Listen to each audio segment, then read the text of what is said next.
So guys, persistent system company ने आज अपने क्वार्टर 3 के रिजल्ट्स अनाउंस कर दिए हैं। कैसे आए हैं कंपनी के नंबर्स देखते हैं। रेवेन्यू ग्रोथ और प्रॉफिट ग्रोथ यहां मेजर फोकस रहेगा, तो वीडियो को एंड तक देखना बहुत ध्यान से। I am NISM 7 certified, subscribe जरूर कर देना।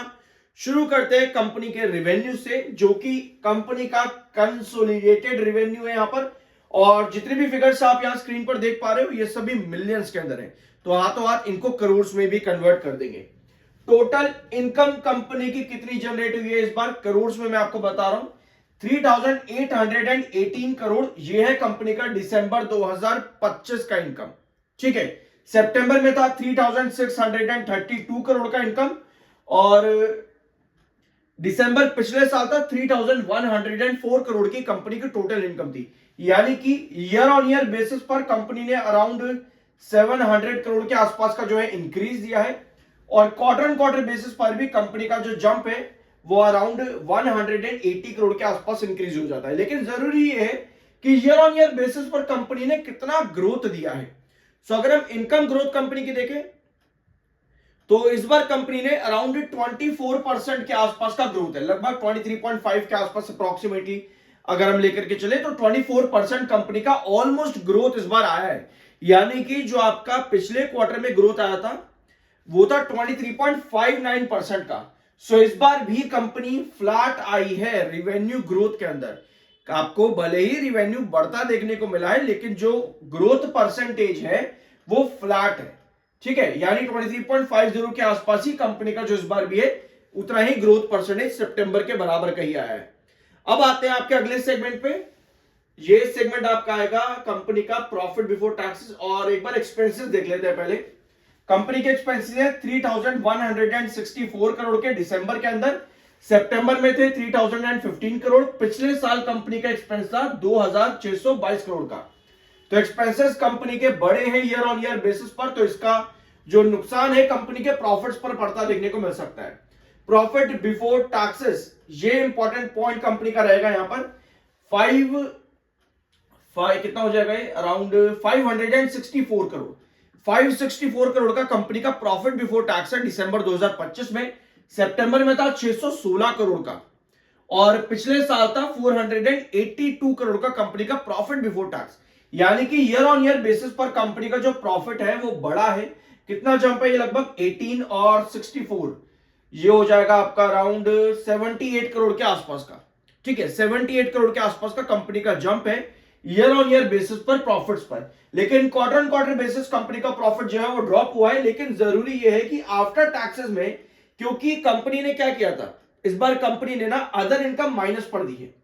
सो profit for the period company का कितना आता है, 439 करोड़ का। अदर इनकम कंपनी की नेगेटिव में इस बार, एक बार यहां पर नोट करना है इस चीज को, -49 करोड़ की ये कंपनी की इस बार अदर इनकम आई है। तो इसका मतलब यह है कि कंपनी के प्रॉफिट आफ्टर टैक्सेस के अंदर ये अदर इनकम कटेगी। इसका मतलब एट द एंड कंपनी के जो प्रॉफिट्स है वो 49 करोड़ से कट हो जाएंगे वहां पर। ठीक है, तो यहां एक नुकसान कंपनी को ये मिल जाता है आज के रिजल्ट्स में।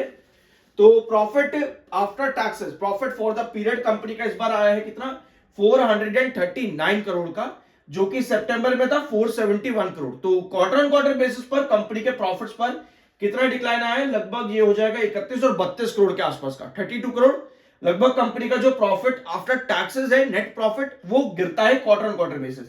पिछले साल 372 करोड़ का कंपनी का प्रॉफिट था, तो इस बार कंपनी ने अराउंड कितना 28 और 39, कितना हो जाएगा, लगभग 66 करोड़ के आसपास का जंप है year on year basis company के प्रॉफिट्स पर।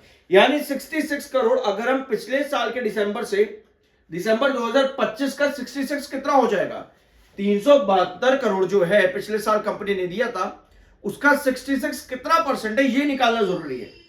ठीक है, तो इस बार कंपनी ने लगभग 18% का ग्रोथ दिया है। 18% का कंपनी का इस बार ग्रोथ आया प्रॉफिट आफ्टर टैक्सेस में। यानी कि जब हम यहां पर देखेंगे कंपनी के पिछले सितंबर से ग्रोथ अगर हम देखेंगे यहां पर, यह कंपनी का सितंबर 2025 का ग्रोथ परसेंटेज प्रॉफिट के अंदर 45%, और इस बार कंपनी ने मात्र 18% का दिया है। तो पहली चीज, कंपनी का रेवेन्यू इस बार आता है फ्लैट, क्योंकि ग्रोथ वहां पर फ्लैट है। लेकिन प्रॉफिट्स पर कंपनी यहां पर बहुत ज्यादा गिरी है, तो ये result at the end week हो जाते हैं। मतलब कंपनी ने आज के दिन रिजल्ट्स अच्छे नहीं दिए, लेकिन रिजल्ट के साथ में कंपनी ने एक बढ़िया चीज जो इन्वेस्टर को सबसे ज्यादा लगती है वो है डिविडेंड। यस, कंपनी ने इस बार डिविडेंड अनाउंस करा है, जिसके रिकॉर्ड डेट कंपनी ने मेंशन कर दिया 27 जनवरी, 27 जनवरी रिकॉर्ड डेट है डिविडेंड्स की, ट्यूसडे का दिन। और पेमेंट डे जो आपकी यहां पर रहेगी, पेमेंट डेट कंपनी ने बताया कि पेमेंट डेट आपके 30 दिन के बाद हो जाएगी। मतलब कि रिकॉर्ड डेट के 30 डेज के बाद इसकी पेमेंट डेट आना शुरू हो जाएगी। और ये डिविडेंड कंपनी का पहला हो जाता है फाइनेंशियल ईयर 25 से लेकर के 26 के, यानी कि फाइनेंशियल ईयर 26 का ये पहला इंटरिम डिविडेंड कंपनी दे देती है। तो रिजल्ट्स कंपनी के अच्छे नहीं आए हैं, बट कंपनी ने डिविडेंड अनाउंस किया है, तो इन्वेस्टर यहां पर अट्रैक्ट होते देखने को मिल सकते हैं। अगर आप इसके चार्ट पर देखोगे, यहां पर स्टॉक कहीं ना कहीं आपको एक अपवर्ड वेजेस पैटर्न की तरफ जाता देखने को मिलेगा। ठीक है, स्टॉक पर एक अपवर्ड वेजेस पैटर्न है जहां पर बढ़ते हुए बेसिस आपको नजर आएंगे। अभी रिसेंटली आज के सेशन में अगर हम देखें तो अपने डायगोनल के थोड़ा सा जस्ट ऊपर है।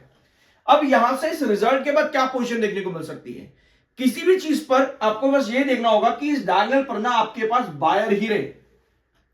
क्योंकि अगर आज के दिन के रिजल्ट्स नेगेटिव गए मार्केट एक्सपर्ट्स के सेंटीमेंट्स पर, ब्रोकरेज हाउसेस के सेंटीमेंट्स पर, तो डायगोनल के नीचे गिरावट आना ये नेगेटिव साइन बन सकता है चार्ट पर भी। तो अभी चार्ट आपका बुलिश दिख रहा है, बट डायगोनल के नीचे ब्रेकडाउन यहां पर नहीं आना चाहिए। तो ये मैं आपके सामने आज रफ चार्ट दिखा रहा हूं इसका, क्योंकि ज्यादा मुझे टाइम मिला नहीं इसका पूरा चार्ट समझाने के लिए। बट डायगोनल पैटर्न समझने के लिए चैनल पर मेरे बहुत से वीडियोस अवेलेबल हैं, जरूर जाकर के देख लेना, आपको समझ में आएगा बहुत अच्छे तरीके से। आई होप कि इस वीडियो में आपको कुछ नया जानने और सीखने को मिला होगा। I am NISM 7 certified. Subscribe जरूर कर देना। मिलता अगले वीडियो में।